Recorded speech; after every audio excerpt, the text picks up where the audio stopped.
Hello everyone and welcome to episode 1 of SC Academy, your NRL Supercoach school, helping you rise the ranks and achieve whatever your goals may be this season in NRL Supercoach. Today's episode is going to be pretty jam-packed as round 1 is literally just around the corner, but today we'll be discussing my initial thoughts and strategies that I've applied over the years that have helped me win my head-to-head leagues. Also made the top 2% in overall in 2024. Definitely should have been the top 1%. I held on to it for almost half the season, then let it slip with literally a week to go. Just kind of ran out of trades, but that's why we're here today, to not only apply strategies that have worked, but also avoiding strategies that haven't worked over the years and learning from our mistakes and not just applying them to 2025, but hopefully 2026 and beyond. So thank you for joining me. Today we'll be also going into a deep dive of each position and my analysis of a lot of the players in each position, and also my round 1 team reveal. So thanks for joining me. We're hoping to do at the very least a weekly podcast moving forward. I would also like to hear your questions, your concerns, your hot takes even. So if you've got any feedback, please don't be afraid to leave it down in the comments. But let's get right into it. It's going to be a pretty jam-packed episode because, as I mentioned, we're going to go through all of the positions and quite a few Supercoach relevant players in each position and discuss my thoughts and where I'm going. Now, as I said, this is a school, but sometimes teachers are wrong. So don't take everything I say word for word, but these are just my thoughts. We're going to just try and give the beginner a bit of a guide as to how Supercoach works. Some of the more established players might find a couple of the things in my initial strategies quite boring, and they might know them at this stage. But, we're not just talking about the top 1% here, although we'd like to get you all there. It's physically impossible, and a lot of people have got to start somewhere. So let's get into the general early strategy. Loading up on guns, as my friend Kurt Cobain would say from Nirvana. Just if you got the right players in the right position that you're going to stick by for most of the season, don't be afraid to just sign them in round 1. Nathan Cleary, for example. There is no other player at halfback that I would want more than Nathan Cleary. I don't want to trade him throughout the year. I will probably hold him through Origin and injuries depending on what happens, but get him in now. Save the trade. I learnt the hard way last year when it came down to the crunch. I am personally quite aggressive with trades early in the year. I do like to use my boosts early. Going into the last season, I had a plan to hold them for longer, but I burnt through my boost pretty quickly and used my trades pretty early. So if you are able to get guns in that you want to hold for the rest of the season, do it now, because it's just going to save you the trade later, and it could literally be 1 or 2 trades that saves your season in the end. So next is Trap Queens. Not all cheapies are going to make you money. There's a ton of fodder sitting in every single position that you think is going to make you 400k. I can guarantee most players that aren't highly owned, that are cheapies, are just going to sit there, make you no money. They're going to make you struggle to make a trade later on in the season, and you're going to regret your time, which is why we're here, to try and identify those players who aren't traps and who are actually going to make you money and improve your squad. Wasteland. Don't overspend at front row hooker, especially this year. I mean, we'll go into it in my my position analysis, but especially at hooker, there is one hooker that is worth spending money on, and that is Harry Grant. If you are not buying Harry Grant in round 1, do not spend money at hooker. That is probably my biggest piece of advice, and probably a little bit of a preview into what we'll see when we get around to my team reveal, because I have definitely cheaped out at hooker. Same thing with front row, but having said that, for me this season there are 2 absolutely outstanding must-haves in front row. But having said that, on the bench, I've gone cheap. Like, I'm not going to be spending money at front row. It's a low upside position. Historically, throughout the years in Supercoach, front row is one of the lowest scoring positions in the game. So not spending money at front row and not spending money at hooker where there's so little upside. Flex on them. We now have a flex position. For those who don't know what the flex is, back in the day, well, when I say back in the day, I mean as recently as last year, we would draft, well, we'd sign 25 players to our squad. We would then select a top 17, and those top 17 would contribute to our scoring. Now we have a flex. We now have 26 players. We select our best 18. Our flex position means that we can use literally any player as long as we can afford them. And then we select our best 18 players. And then our best 17 from that 18 count towards our scoring. So it opens up a lot of opportunities. And the biggest one is we can now finally vice captain and captain 2 fullbacks. So again, a little bit of an eye-opener into my team reveal later. But I am running 2 gun fullbacks at the moment. We did get that little tease that we're going to be able to run 3 gun fullbacks, having one gun fullback in the fullback spot, 1 gun fullback as our second fullback, and then 1 gun fullback in our flex. We can still do that, but there's a certain man that's kind of popped his name into the fullback argument that might go against that theory, and somebody that's also injured that might go against that theory, but we'll get into that in the positional analysis. But yeah, flex is going to be huge this year. Allows you to mold your team into a bunch of different ways. Also, the vice captaincy loophole could be huge this year, because now instead of getting an automatic emergency being our lowest scoring reserve player, we can lock in our top 17 rather than the top 8. Rather than getting our 18, we would get 17 instead. We would obviously lose out, but the vice captaincy loophole could be absolutely huge this year. And I've left myself open to a round 1 vice captaincy loophole if need be. Next, I don't pods. Certain players are highly owned for good reason. Your Nathan Clearys, for example, are highly owned because they're the best players in the position. Don't get me wrong, identifying the right pods is absolutely key to winning NRL Supercoach, winning your head-to-head leagues, getting high up in the ranks. But don't just buy a pod for the sake of it being a pod. For those who don't know what a pod is, I'm talking about a point of difference, players that are low owned. Basically players that you're trying to identify that nobody else has in their team, that you think could score well or make you money or whatever it may be. The key to that is studying, analysing minutes, points per minute, etc. Players that you might think have an uptick in minutes coming up in the next, say, X amount of weeks or whatever, are the key to identifying pods. Get ready to dual position players greatly assist you with making trades. If you don't have dual position players in your squad come round 1, you are kind of handcuffed a little bit in a sense as to the trades that you can make throughout the year. We'll go more into that as the rounds go on. But just know that, bringing in dual position players is very important into shaping the way that your team's going to look throughout the year. Also, Vegas, the worst thing to happen to NRL Supercoach, although it's great for the game and spreading the popularity of the game, it is the worst thing for NRL Supercoach. Now we have to lock in our teams prior to Las Vegas, and when I say lock in our teams, we lock in our Las Vegas players, and then we wait until the following Tuesday for team lists for every other team. And then we're still able to make changes to those players that haven't played in Vegas, but the ones that have played in Vegas are locked in. We cannot move them. So making sure that we've got flexibility for round 1 after Vegas is huge, because if you have certain players in your squad that are going to be locked in that you can't move, that are going to stop you from being able to shape the team that you want, then you're in trouble. So let's get straight into positional analysis. So get straight into fullback. It is the highest scoring position in NRL Supercoach every single year.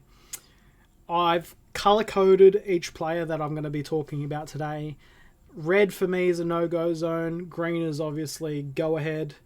Yellow cautious, and I do also have some orange mixed in there where I'm cautious on the side of no go.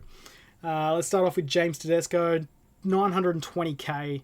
He's super pricey. He's the most expensive player in the game. We just don't know what the Roosters' attack is going to look like. They looked absolutely horrible in the trials. I know they're trial games, but on paper, the Roosters have by far a worse off squad than they did last year, especially in attack. And I just don't see James Tedesco being worth $920,000. Don't get me wrong, he's one of the best players in the game. He's one of the best players in Supercoach. I just cannot touch him at that price. I think he's way more relevant for draft, for those draft players out there. But yeah, 920k, I can't see many people going anywhere near him in Classic to start the season.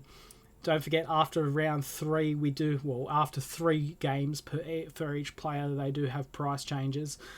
So I do expect Tedesco's value to go down a bit, and it definitely could be a pickup, mid-season. He probably won't play Origin this year. He definitely won't play Origin this year. That seems to be locked down by Edwards, and we can't see him backflipping and going back to Origin. So, over that kind of period, it could be a great buy, don't get me wrong, but not at 920k without seeing what the Roosters' attack looks like first. We then get on to Tom Trbojevic, 875k. He's going to save you, nearly 50k. He's got an incredible draw. Manly have got 5 out of their first 7 games at 4 Points Park, where Manly and Turbo especially just absolutely excel. They've got no buy until round 9. You've got to lock him in. For me, he's undeniably the next best fullback behind James Tedesco. He comes cheaper. He's got a great draw. Manly are a settled team. They haven't had that many changes. We know what we're going to get. For me, I've got to lock in Turbo. Latrell Mitchell. So this is the man that I want to discuss, because when the idea of a flex came up and the fact that we could have 3 gun fullbacks, Latrell was the man that I wanted. I am unashamedly a South Sydney supporter, so there might be a little bit of bias there, but he looked as fit as anything. We know what he can do. He's scored endless tons over the years, and will be at some point this year. He'll be relevant, but while he's injured at the moment, can't touch him. I wanted to run 3 gun fullbacks, being Turbo, Ponga, Latrell. But with Latrell going down, I just don't see that it's viable. Dylan Edwards, 839k. He undoubtedly elite fullback. Will play Origin, so we'll miss a little bit of time there. We just don't know about the Panthers' backline, what their attack's going to look like early in the year. Obviously, it's Penrith. They'll find a way. They gel. It's just a little bit of an unknown. He has a fantastic base, though.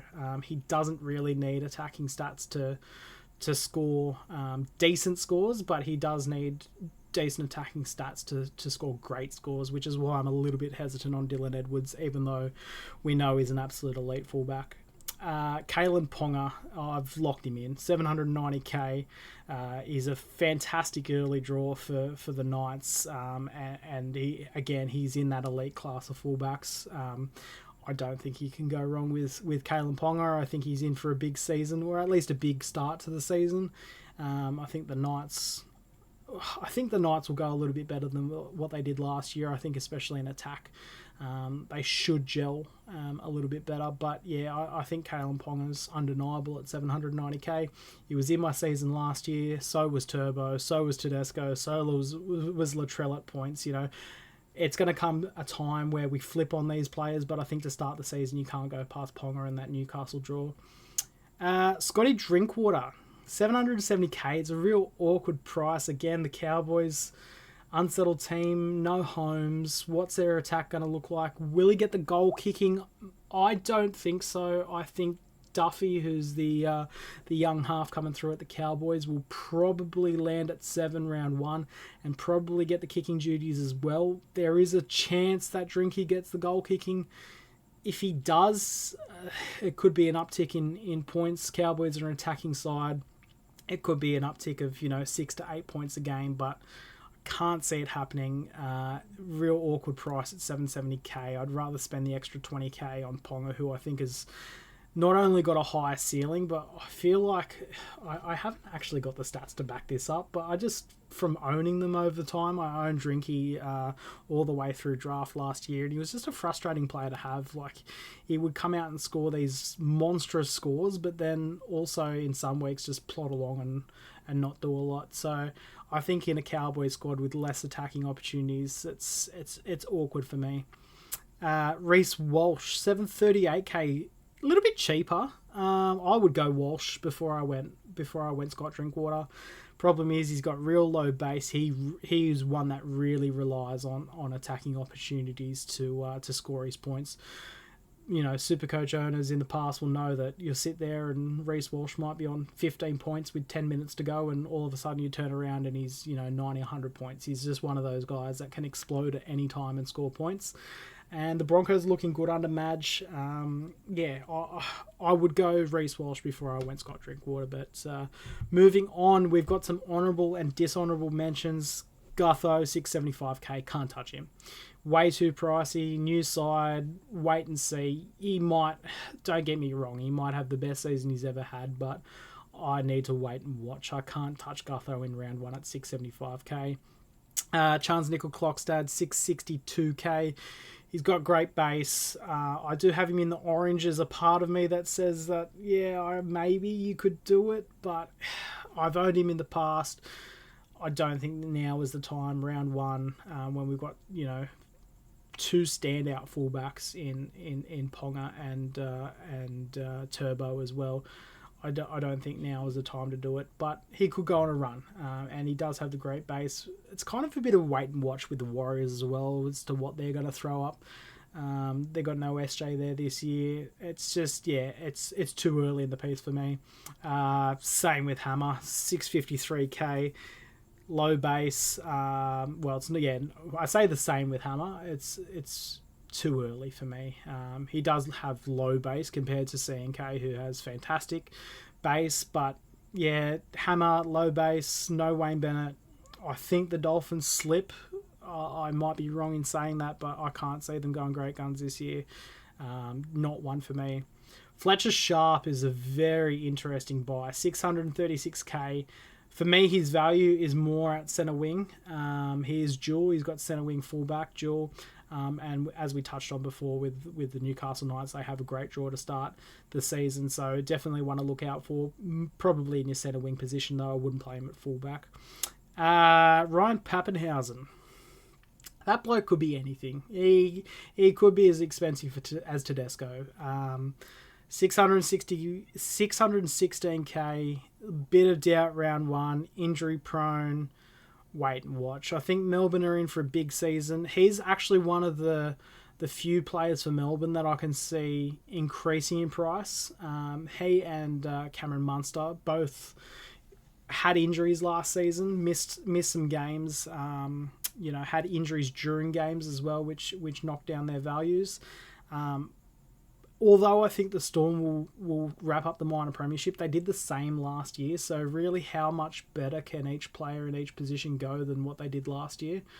Having said that, I touched on him before, Harry Grant at hooker. Like, if you're going to spend any money at hooker, it's Harry Grant. But I don't think you buy Harry Grant expecting him to outscore what he did in 2024. You buy him to match what he did in 2024, and that's the same with a lot of Storm players.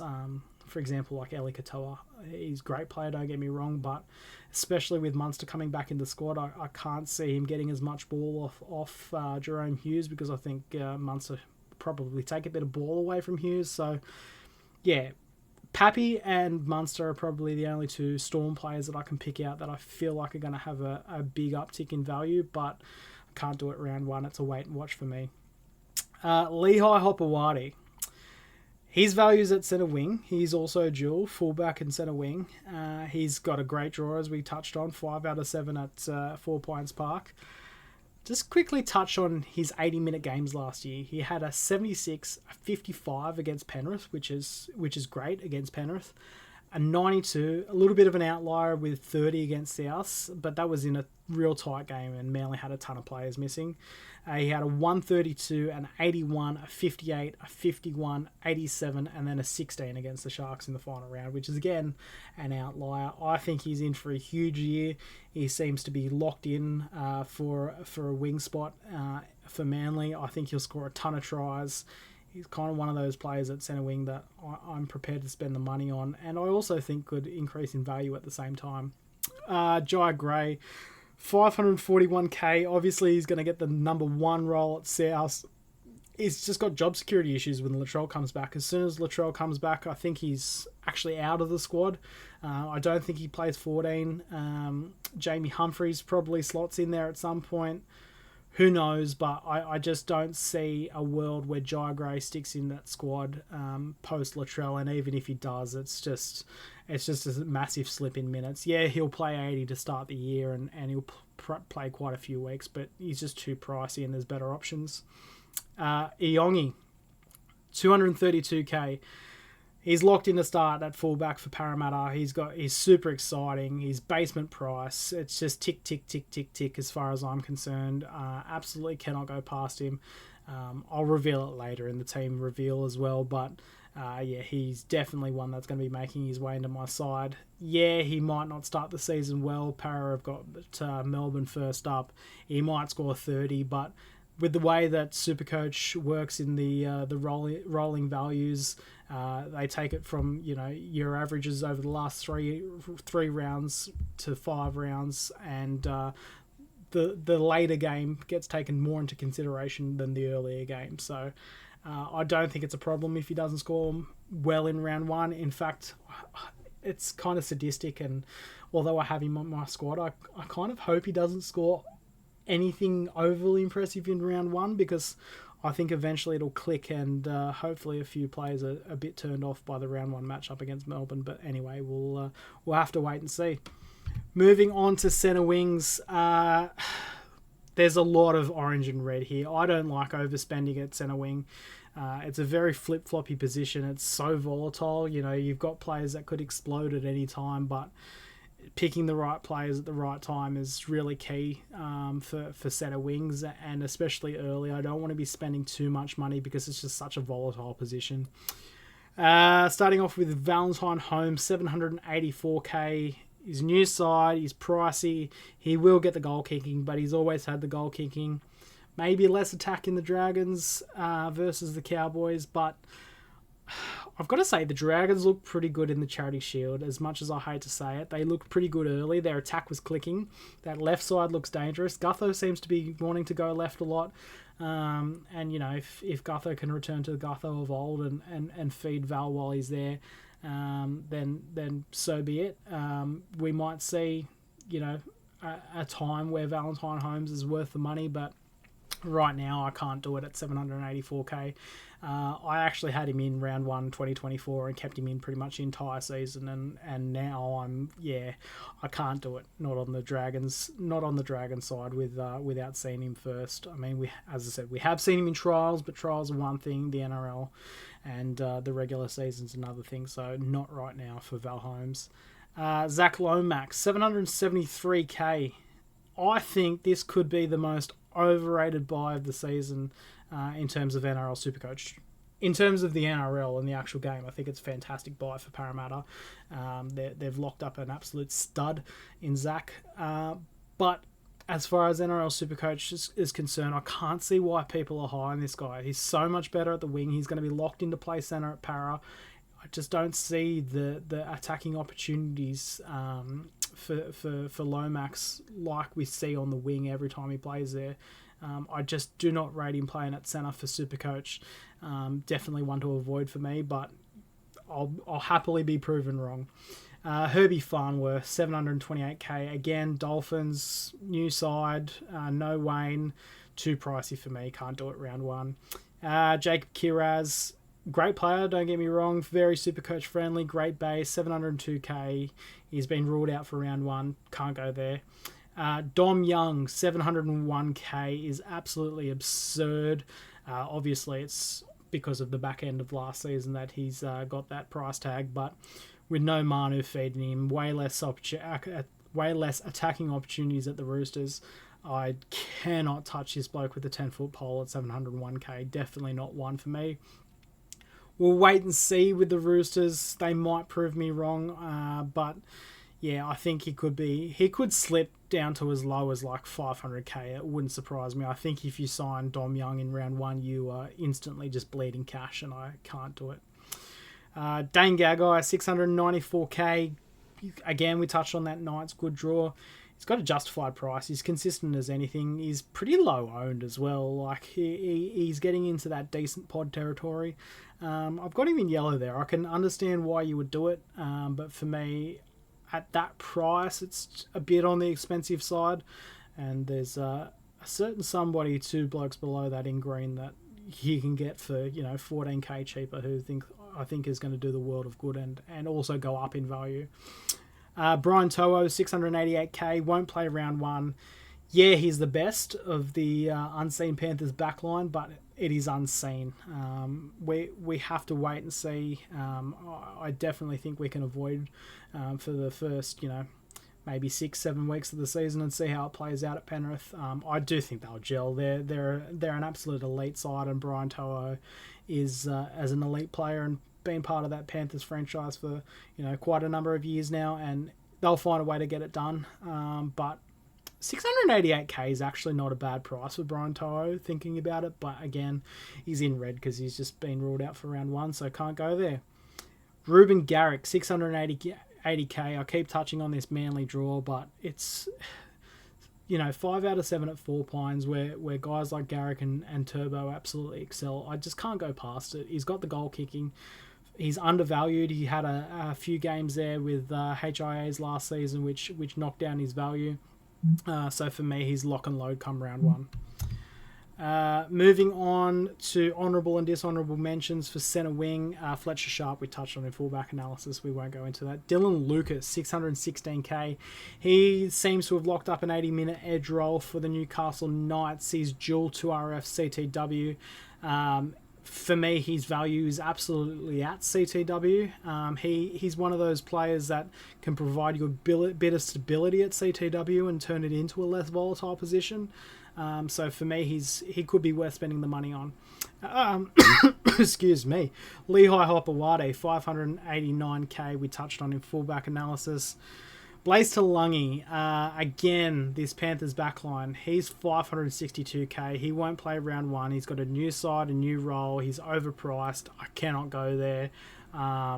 He could dip quite a bit. It's not going to be his side. Nathan Cleary is going to steer the team around the park. So how much ball does he get? How many attacking opportunities does he get? I don't know. Wait and see. Don't jump the gun on Blaze Talangi, especially with him being ruled out round 1. But even if he wasn't, I couldn't touch him anyway.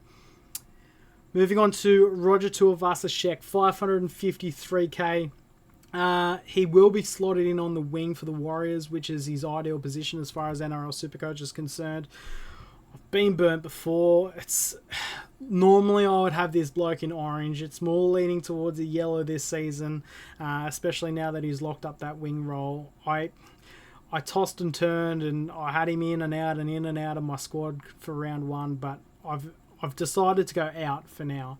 But definitely a big watch on RTS. He could be in for a big year.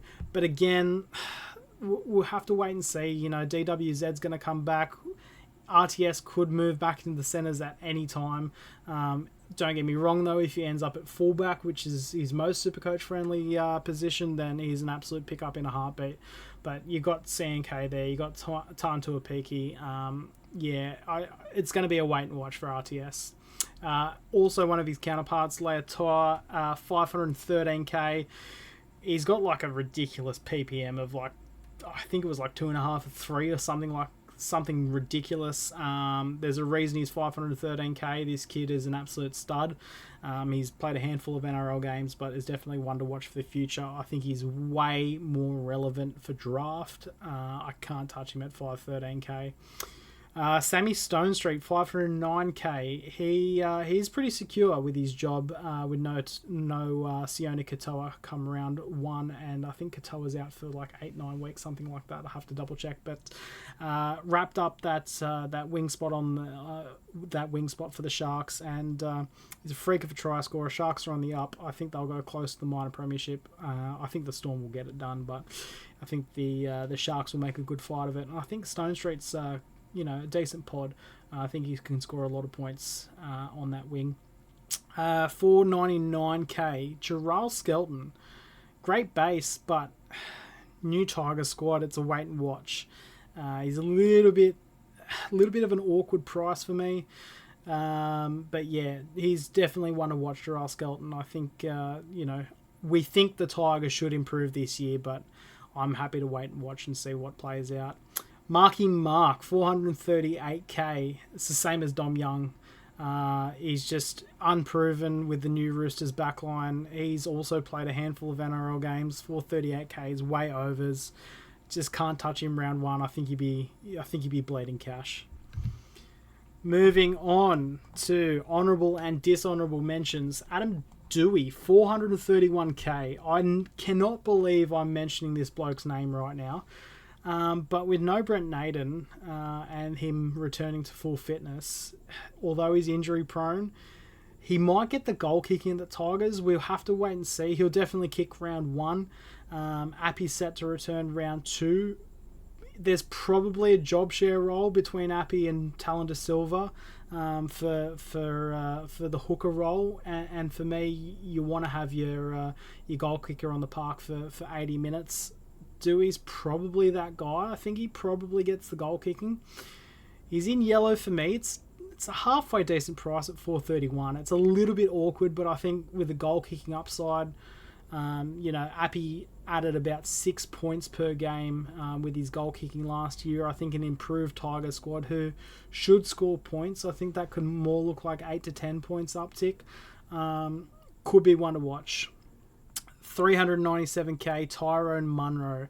Cannot go there. South's right edge. I'm a South supporter myself. I think everything goes left with no Latrell. I mean, yes, Latrell always goes left anyway, but with no Latrell there to sweep around the back and provide anything to the right-hand side, which is looking a bit iffy. I mean, I know Lewis Dodd won't be there round one anyway.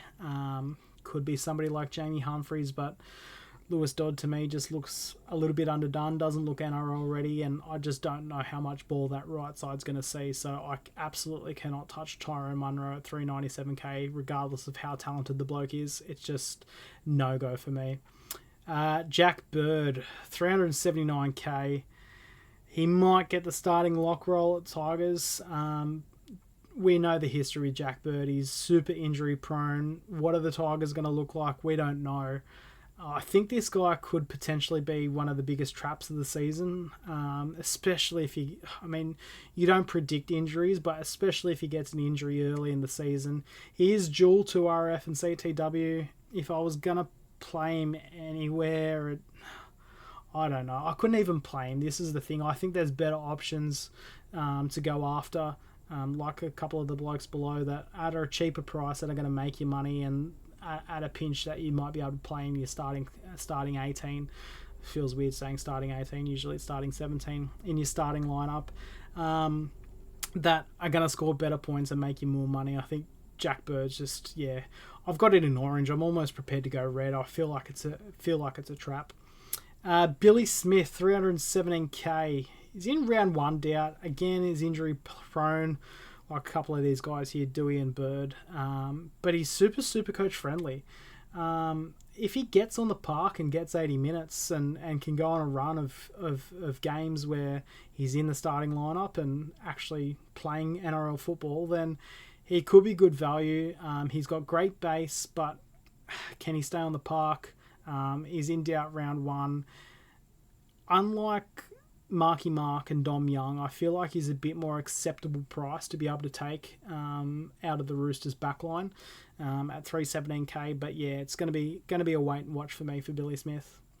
Moving on to Stafford Toa, 288k. He should start round 1 with no Naden. His basement price, his high upside. So he only played 3 games in 2024, so he comes at a reduced price. He started 2024 at 501,000. He's now locked in at 288k. He's probably got a floor of around, I'd say, 30, but he's scored 152 against the Cowboys in round 12 in 2023. He's got high upside. It's a reasonable floor at 288k. If the bloke's scoring you 30 at worst, I'm not complaining. And if you're scoring me 152, then I'm wrapped. I've got him in green. A little bit of a spoiler for my upcoming team reveal, but I think he could be a smoky for pod of the year. Moving on, Jackson Purdue, 257k. He's locked in to start. Basement price. Looked good in the trials. Tick, tick, tick, tick, tick. Enough said. And Robert Toya, again, what I said with Billy Smith, at basement price, 198k. He should start round 1. It's going to be between him, Marky Mark, and Billy as to who gets the starting roles at the Roosters. If he's there, come team list Tuesday, I'm locking him in at 198k. The world would have to go wrong for you to not make money on this bloke. And again, he looked good in the trials as well. So yeah, he'll be in my side come round 1 if he's named TLT. Moving on to 5/8. Not as much of a wasteland as it was in previous years. I'll quickly fly through these because I feel like we're taking a little bit too long. But Jaden Campbell, round 1 buy, 700k. He's dual as well. He's 5/8 fullback, high upside. Round 1 buy is just a bit awkward for me. Tamari Martin, that's the shock of the season for me, that he was not named next to Luke Metcalf and that Chanel Harris-Tavita got the nod. Clearly there's job security issues there if he's not playing round 1. 663k, no-go zone. I actually, full disclosure, owned Tamari Martin for the bulk of last season, and he made a ton of cash. I jumped on him at the right time, and he honestly turned my season around. So I think he's a very talented footballer, but clearly he's got job security issues there, so I cannot touch him at all. Dylan Brown, 651k. We know what Dylan Brown's going to do every week. He's one of the most consistent players in the halves, and he's also dual. He's got that 5/8 halfback dual, so I don't want to say he's a must-have by any means, but he's definitely a solid pick and somebody that will feature in my team come round 1. Matty Burton, it's a real awkward price, 648k. I feel like I'd rather spend the extra 3k on Dylan Brown. I've been burnt before by this bloke. It's a guilty pleasure. I'll put it that way. We know he can go huge, but not for me. Lockie Galvin, 624k, is a future star. How much ball does Luai take off him? I want to see that first before I go anywhere near him, but I think this guy will be one of the Supercoach studs for many years to come. Just can't touch him right now in round 1. Ben Hunt. If anybody has this bloke in his side, you automatically get an F. 603k. He's in a brand new side at the Broncos. He won't dominate the ball like he did at the Dragons. He'll have job security issues when Ezra Mam comes back. Unlike a few of these blokes that have said tick, tick, tick, this bloke is cross, cross, cross. If this bloke is anywhere near your side, you get a big fat F. You will be bleeding cash like no tomorrow. A few honourable and dishonourable mentions. Jerome Luai, new side. He's dual. We'll wait and see. 582k seems like a steal in a side that looks like it's his. If we believe what he said, he sat there and watched every single Tigers game twice last season and believed they could make the top 8. So he's making big claims. We'll see if he can back them up. But 582k could be a steal, but I'd rather wait and watch. If he absolutely explodes in the first 3 rounds and Tigers look like world beaters, then there is a world where maybe you bring him in round 3 when he's due a price rise. But there's another bloke here that I think is going to be in for a ton of price rises, and it has been proven in that squad that we'll touch on very shortly. Talangi, we touched on in CTW analysis. We can't go there. KO Weeks is an interesting one. I've written here more relevant in Classic. I meant to write more relevant in Draft. 530k, dual, locked into the fullback spot at the Raiders. Looks very exciting. Just a real awkward price for Classic, and as I mentioned, way more relevant in draft. Luke Metcalf, 443k. He's also got dual, being confirmed as of a couple of days ago. He will goal kick. He's got upside. It's his side to run now, and clearly we thought it was going to be him and Tamari Martin locked in at 6 and 7, but now with Chanel Harris-Tavita in there, I think he's got even more job security. I don't think job security was ever a concern for him, but yeah, it's his side, it's his show, no SJ. I think Metcalf's in for a huge year, and I think he's an absolute steal at 443k. Adam Dewey, we touched on in CT Dub. Halfbacks, Nathan Cleary. Do I need to say any more? 811k. I'm paying the price. Like, it's the best in the position. Jerome Hughes, 805k. He's got a neck complaint in doubt for round 1. I just don't see the value in him. I mentioned it before with the Munster factor. The Storm won the premiership last season. How much more value can we get out of this bloke? I think he's priced according to his performance, and I can maybe see a world where his scores dip a little bit with Cam Munster back in the squad. So I'd be really reluctant to get Hughes anywhere near my squad. Nico Hines, 735k. He's got to have something to prove this year. Last year we all saw what happened in Origin. It was not good, and I feel like it had quite a bit of a knock to Nico's confidence. He's a Supercoach god. We've seen him go on huge runs, and it's very scary to not own him. I'm not going to be one of those people that are left out in the shade. Nico's going straight in my team. Tamari Martin, we've touched on him, didn't get the job. Dylan Brown, we've touched on as well. I've got him in yellow here because I prefer him way more at 5/8. DCE, interesting one. He seems to get skipped on every year, but he's super consistent. He's got a low floor. He's got a good draw. 646k. I mean, I'd rather spend high or spend low, but I couldn't knock the buy, honestly. I think he's in for a good start of the year, especially, but how many of these Manly blokes can you really load up on? I don't know. And is DCE the one that you want to put all your eggs into that basket? I personally, I don't think I could go there, but I couldn't knock it. Then obviously Sam Walker, 640k. He's going to be injured for half the year.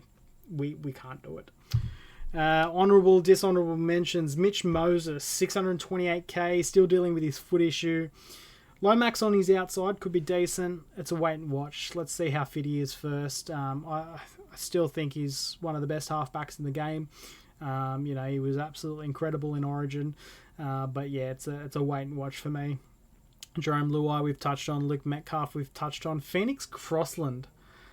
I was higher on this bloke until I really looked into it. 341k. His job seems secure. Brayley's just been told he can find another club. He is dual. He's dual halfback and hooker. I prefer him at hooker, but I feel like he could be a trap. I just don't think I could go there. Lewis Dodd, red mark, 336k. He doesn't seem NRL ready. He's really got no attacking output. He's got a round 1 suspension on top of that. It's cross with this bloke. I do not see any upside in him whatsoever. He's there to steer the team, guide the team in the right direction, not make big attacking plays. It just doesn't seem like a very Supercoach friendly game, even if he was NRL ready. I just couldn't go there. Jamie Humphries. I've got him in orange, but he could be one of the biggest guns of the season. Sorry, one of the biggest cash cows of the season, depending on what his job security looks like. He's 305k.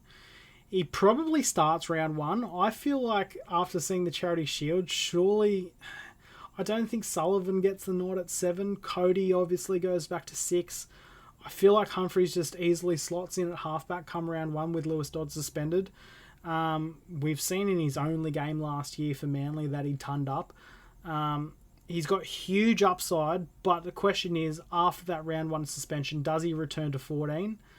It's a wait and watch. He could be absolutely huge. As I said, he could be one of the biggest cash cows of the season, depending on what his role is If he gets the nod at 7 and he can stick there all year and show that he's got attacking upside, then definitely comes in contention, but for me, not right now.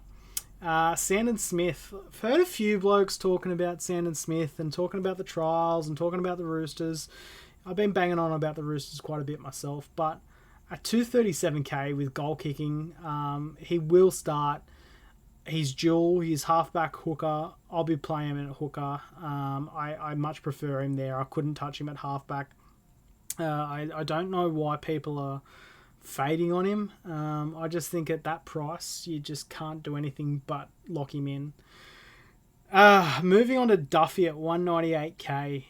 Again, I mean, I use cash cow of the season quite a bit, but could be that guy.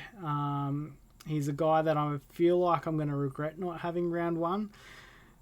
The question is, does he get the goal kicking? He kicked in the trials last weekend, but Drinky had a couple of shots as well. Jake Clifford, does he come into the story? For me, I would rather just lock in Hines, lock in Cleary. We know they're going to play in Vegas. There might be some chance in the world that, who knows, something might happen in training next week. Duffy goes down, we miss out on him, and then we're stuck having to get, a third, fourth best halfback in the position where we can just lock in Hines, lock in Cleary round 1. If you were going to do it, I would advise going more towards the flex role. But again, now that we can VC and captain flexes, I'd rather have a gun in that spot. So, maybe it's a Nico at flex. But for me, I'm locking in 2 gun fullbacks, 1 in my starting fullback, 1 in my flex, and then Iongi on the bench. So yeah, I feel like he's going to make me regret not owning him, but I just can't go there right now. 2RF. Lots of yellow, bit of orange here. I don't want to bang on about this too much. 2RF such an up and down position. It could be one of the highest scoring positions in Supercoach alongside, fullback. But and the other thing, unlike centre wing, is that it's less volatile. We saw that with somebody like Angus Crichton last year. He's got a ton of upside, 758k. Can he really return to his, career best form? Does he have as much attacking output? I don't know. It's a wait and watch. Dave Fafita, 749k, feels a bit awkward. Round 1 bye. Is he going to see enough ball that Titans left edge they just never want to. They never want to give him any ball. They never want to find him. I mean, he's an absolute Supercoach god, but I don't know. I can't do it round 1. Isaiah Yeo, 727k, ridiculously consistent, but just low upside. If you want to lock in a bloke that's going to get 80 points a week, then sure. But is he going to crack those big tons? I just don't see it happening. Eli Katoa, 717k. I briefly mentioned him before. I just think the Munster factor, they're not going to go right as much. I don't think Jerome Hughes has the ball in his hands as much as he did last year, and I think that might have a little bit of an effect on what we see from Eli Katoa. So yeah, I can't go there at the moment, but again, wait and watch as I've said plenty of times before. Hudson Young, 685k. He needs to play 80 minutes. High upside. It's Ricky Stewart. We don't know what we're gonna get, especially in terms of minutes. It just seems to flip flop, every season in players that we think are locked into big roles. But yeah, wait and watch. Brett Nickera, 682k, huge upside. He's one of those blokes that you can jump on at some point of the season and make a ton of money off. But for me, round 1 is not the time. Not at 682k. Humale Olakuatu, 665k. A lot of people have this bloke locked into their squad. I think personally he's super overrated as a Supercoach pick. He's 665k. We all rate him as this, Supercoach attack god, but he's only had 3 tons in the last 3 seasons, and 2 of those were against the Tigers. I just can't go there. I just don't think he has the upside that everybody seems to assume that he has. Don't get me wrong, fantastic football player, but I don't think his game is as Supercoach friendly as everyone makes it out to be. 665k. I think there's blokes with higher upside at a lower price. I can't go there personally. Mitch Barnett, 661k. He should get more minutes with no Adam Fanua-Blake, but yeah, again, he's a wait and watch. See what his middle role is. See what his minutes are. He, could be one of the best front rowers / second rowers in the game, but yeah, we'll have to wait and see. Honourable, dishonourable mentions. Jermaine Hopgood, 657k. Returns from injury, underpriced, huge upside. He's had 6 tons in his career. I had this bloke in my squad for quite a while, but I'll let you know now. He's slipped out of it, and I feel like I'm going to regret it. But Jermaine Hopgood is an incredible buy at 657k. I think he has a way more of an upside compared to Olakwatu. As I mentioned, he's had 6 tons in his career. Olakwatu's had 3 in 3 seasons, and as I mentioned, 2 were against the Tigers. So at a cheaper price, Hopgood's the go for me. Jacob Preston, 609k, high upside. I think he could be, pod territory. Definitely one to watch. Could get a few nice price rises out of him. But yeah, we'll wait and see what that Bulldogs forward rotation looks like. Big Tino, 531k, round 1 bye, returns from injury. For me, so underpriced. Tino is an absolute workhorse. He gets through a mountain of work. 531k because he's returning from injury seems like an absolute steal. I still don't think it's an issue with that round 1 bye.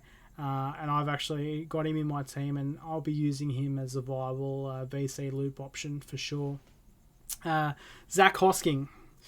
Got this bloke in yellow, but we'll see later. I might be taking a bit of a risk here, but Zach Hosking is in my team. I can't believe I'm saying this, but he's 513k. He definitely needs 80 minutes, and we've got the Ricky Stewart factor. I'm willing to risk it. In 2024, he had 2 80-minute games. He scored 92 and 109. In 2023, he scored 117, 80, 61, 62, 55, 55, and 39. He's got huge upside. He's already had a couple of tons in his career. At that price, I'm kind of willing to take the risk. Kelma Tuolangi, 433k. Again, this is another bloke that I was sure that he was going to be locked in my squad round 1. Just seems like he's got way too many defensive issues, and there just seems to be too many cooks at para. Who knows what that second row rotation is going to look like. I was high on him, but I started thinking about it and he slipped down my rank, so can't do it round 1, but wouldn't be surprised if he has a huge year. Tallis Duncan, it's 420k. It's a really awkward price. If he was more around that 300, maybe even 330, I could go there. He's got great PPM. He should get more minutes with Cam Murray being injured, but 420k is just a really awkward price point for me. Nafanu White, 367k. He should get a starting role around 1 and 2 with no Lenu there. Does he have job security issues when Lenu returns? We'll wait and find out. Who knows what his minutes are going to look like. But yeah, 367k. I'm willing to take the risk round 1. He's got dual. So yeah, we'll just wait and see. I just feel like there's way more options with a guy like Naf White that you can move him around in certain positions because of that dual than somebody like Tallis Duncan, and he comes cheaper, and we're pretty sure he's locked into start. So Corey Horsburgh, 355k starting round 1 for me is an absolute must-have at front row forward. I wouldn't play him at 2RF. I know we're analysing 2RF at the moment, but he's one that popped up. For me, he's an absolute must-have. He could play huge minutes. Ricky's tipped him to play Origin this year. I know we bang on about the Ricky Stewart factor, but yeah, he didn't play much football at all last season, as we all know. But if we return to 2023 form, the bloke was an absolute weapon and a mainstay of my squad in 2023. So at a ridiculously flash price of 355k, I can't go past him. Lachlan Hubner, 232k, rumoured to start at 13. He's beloved by Wayne Bennett. He's been brought over by Wayne from the Dolphins. At the very least, we imagine that he gets a bench role and fits into that bench rotation for South. But there's a world where he starts at 13. I wouldn't be surprised if it doesn't happen. But if it does, he's absolute lock and load. But even with the bench rotation, I think at 232k, he will get decent minutes with no Cam Murray. Wait and see what his rotation looks like, whether that be on an edge or that at 13. But yeah, even off the bench, I would have him in my squad. Moving on to front row forward, Adam Fanua-Blake, 706k. He's the best front row forward in Supercoach. He's pricey, but he's proven. He's in yellow.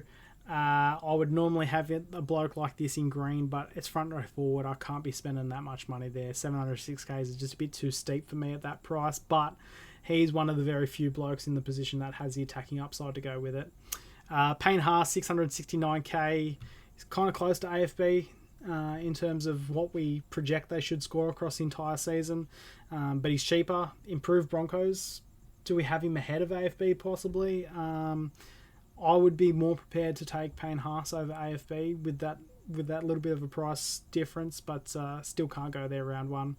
Mitch Barnett we've touched on. Tarpane, 655k. As we all know, but past Supercoach players will agree with me that he always seems to peak later in the season. He seems to, post Origin get a big uptick in minutes. He seems to really build into a season. I don't want to touch him right now, but he's definitely one to watch. Pat Carrigan, 642k, consistent low upside. I'm not looking for that kind of bloke at front row forward for 642k. I can't really go there. Terrell May, 597k. Bloke's got a huge upside, surely more minutes now that he's gone to the Tigers. For me, he's an absolute must-have. He got kind of shafted by the Roosters and Trent Robinson with his minutes last year. He was just up and down, so inconsistent. I think at the Tigers, he really nails down a consistent front row forward rotation, and we know the attacking upside he's got, and he's got a point to prove. So I think for me, May is an absolute must-have. 565k, Max King. Low floor, low upside. He's a 1.1 ppm guy, but he only gets like 45, 50 minutes. For me, I can't be spending 565k on a bloke that, maybe gets me 60 points, but yeah, is consistent enough. I don't want to be spending that kind of money there. Moving on to hooker, Harry Grant. We've touched on him already, 691k. By far the only hooker worth spending money on. Damien Cook, Jacob Little, it's the same story. They're going to share roles with each other, take points off each other. Cook's obviously valued from his season last year at South, 662k. I can't be spending that kind of money on either of those blokes. Maxi Plath, 617k. Again, he's a wait and watch. We'll wait to see what his role is at the Dolphins. We really don't know how he's going to be played there now that there's no Wayne Bennett. But he's an exciting player. But again, 617k, I can't really do at hooker. I could probably justify it at 2RF if he shows he's got the minutes and the upside there. But right now, I just want to wait and see. Api Coruscant, he's 612k, missing round one. Might lose a goal kicking, as we touched on. Can't go there. Reece Robson, he's the one that I haven't thought of, and not a lot of people are talking about. He's 590k. He's got a low floor. He's super consistent, and I started with him last season over Api Coruscant. Appy had a bye round one, and I really wanted Appy for the goal kicking, and I decided that I needed to lock in a hooker for round one, and jumped on the Reece Robson train. And for me, last season he was fantastic. I feel like he's not being talked about enough, but we kind of have to wait and see what he produces with the new Cowboys lineup. Whether his attacking opportunities go down. 590k again is so awkward at hooker, but someone that I'd kind of be reluctantly keen to spend money on. But yeah, for me, I'm not going to be doing it, but I can understand why he would. Cam McInnes, 585k. He's dual. He's fantastic when he plays 80 minutes, but that's rarely the case. I can't go there. Connor Watson, 583k, super expensive. As I said many times with the Roosters players, we'll wait and watch. But he is dual, but yeah, can't touch him at that price. Honourable, dishonourable mentions, JMK, 555k. maybe has a bit of an uptick in attack. We know that Wayne Bennett likes to have a hooker who just, tackles and passes the ball. So maybe he gets a bit more license to run. I still don't think it's worth it at 555k. Brendan Hands, 349k. He absolutely needs 80 minutes to be valuable, even with a 4-forward bench in round 1. I don't trust that not to change at some point. He scares me. He scares me way too much to come anywhere near my team. I think if he was there, that you'd be spending a trade at some point to get him out, because we just don't know what his role is going to look like. Phoenix Crossland, I've touched on at halfback. I do have him yellow here rather than orange. I do prefer him at hooker, but it just feels trappy for me. Pete Mamazelis, 302k. I feel like he gets 80 minutes round 1 with no Lewis Dodd. I feel like Jamie Humphries slots in at 7. Sevilla Havili will come back at some point. Whether or not that's round 1, I'm not sure yet. Regardless, though, he's an 0.9 ppm guy. Even if he averages 55, 60 minutes, he's going to be valuable. He's going to make you money. I was actually really low on Pete Mamazelis for quite a while. I don't think he's the greatest NRL hooker, I'll put it that way, but I think for Supercoach at that price, I can't really knock him. Even though he hasn't looked great in some games, I can't go past that price and that role that he's now going to be built into at South. Sandon Smith, I've touched on it in the halfback analysis. I don't know why people are fading him. 237k, he'll kick goals, basement price. It's yes for me. Corey Pakes, likely going to be the Broncos 9. He looked decent in the trials. He's going to be a watch for Team List Tuesday. Gets the green light for me if he is named. Owen Paddy, 198k. Basement price, but he's playing 14. He's making his debut in Vegas. Congrats to the young man. I think it will be an absolutely awesome atmosphere in front of 50,000 people. But for me, he needs to be starting to be relevant in Supercoach. I just feel like it could be a bit of a trap if you jump on round 1. And, if somebody like a Corey Pakes does come up in round 1, you're going to be locked in with Owen Paddy and not going to be able to make that move. So, for me, it's a big avoid, actually. We've gone the wrong way. On to the team reveal, finally. Getting to the pointy end of the season where I can finally give away everything I'm doing. So at hooker, as you can see, we've touched on them. I've touched on all the players here, but I've locked in Pete Mamazelis and Sandon Smith at my hooker positions. I don't want to be spending money at hooker this year. It just seems, other than Harry Grant, like a waste of money. And I'd rather, spend money at, as you see here, halfback and fullback. So, that's why I've gone for the 2 cheapy hooker option, which I know is pretty popular this season. So, that's why I've decided to go there. Front row, May, Horsburgh, must-haves in my opinion. On the bench here, I don't really like the fact that Royce Hunt is anywhere near my squad, but until TLT, I don't really feel like there's many better options at that price. I've only got 30k left in the kitty, so it's going to be a TLT watch. See if there's anybody decent that comes through that gets named. But Ben Takura is one that kind of excites me. Even on a bench role, he's one of those guys that, he might only play, 20 minutes or so, but he has the attacking upside there. At that price, I've jumped on, but I rarely see myself playing my FRF 3 or 4 anyway, especially in the new era with the flex. I just feel like it's even less important than normal. And I have the flexibility of the duel with Corey Horsburgh, and as you can see, my 2RF position, Tino there as well. Moving on to second row, I've locked in Dylan Lucas. I don't necessarily like the fact that I've got him at 2RF. I'd rather have him at centre wing. But I feel like as the season progresses, he'll eventually make his way down there where I think his value is, and I'll bring in another gun second row. But for now, he's sitting there. I don't want to go without him. I think he's super consistent, and I love the look of him. Zach Hosking. I can't believe the bloke's in my squad, but here we are. I've touched on him already. The less said, the better. I feel like I'm going to regret this one, but he's in my squad. Naf White in the squad round 1. I'm going to play him because we've got Tino sitting on the bench. I just feel like first 2 rounds he's kind of locked and loaded and should score decently enough, and then can go back to sitting in my reserves. As for the reserves, we've got Tino. Vaimunga has been named for the Warriors in a bench role. Again, he looks amazing. He looks like he could be a star of the NRL. I don't love the fact that he's got a bench role, and also don't love the fact that Jacob Laban's been left out of the squad. He didn't end up actually making the trip to Vegas, so it was a surprise to me why he was so highly touted as going to be a round 1 start when he never made the trip over in the first place. I don't love him there, but I don't feel like there's many good options, and I'm kind of willing to lock him in, even though that it's Vegas. It's kind of going against what I said in my initial strategy, but I feel like I've got to risk it.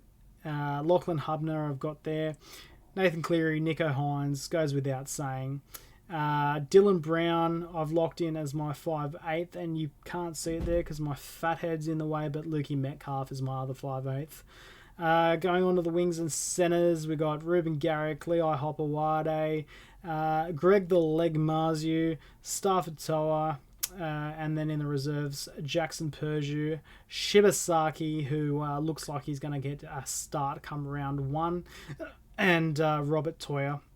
As for fullbacks, we've locked in Tom Travojevic and Isaiah Iongi, and in the flex we have Kalen Ponga. Now, I have deliberately put Kalen Ponga in as my flex and not Iongi, and it's because of what we touched on before, the VC option.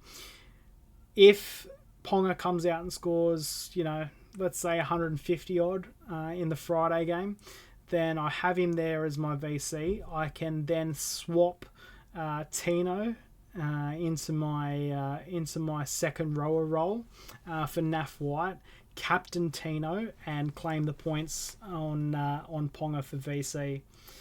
Anyway, that's all for today's episode. I know I've banged on for, how are we going here, for over an hour. Don't forget to like and subscribe. We'll be doing at the very least weekly episodes of this podcast during the season. And I'd also love to hear your hot takes and any questions you might have. Feel free to leave them in the comments below. But that's all for now. Catch you all next week. Class dismissed.